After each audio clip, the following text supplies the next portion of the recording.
সুশাসনের রাজ্যে প্রধানমন্ত্রী আবাস যোজনায় ঘর থেকে বঞ্চিত গৃহবধূ রুমিলা রিয়াং চরিলাম আরডি ব্লকের অন্তর্গত রংমালা ভিলেজের পূর্ব দুরন্তপাড়া এলাকার বাসিন্দা রুমিলা রিয়াং। স্বামীর নাম বিনোদ দেববর্মা।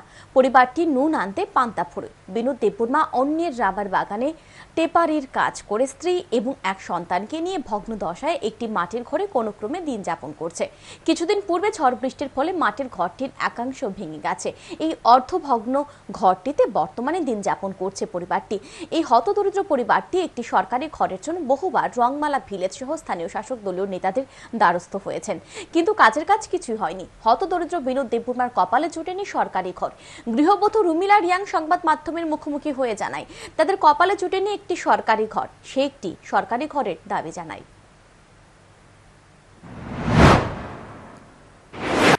আপনারা ঘর দিছে না? আপনার নাম কি? রুমিলা। আপনার স্বামীর নাম? বিনোদ দেববর্মা। এই জায়গাটার নাম কি? রংমালা। রংমালা ভিলেজ, রংমালা দুরন্তপাড়া।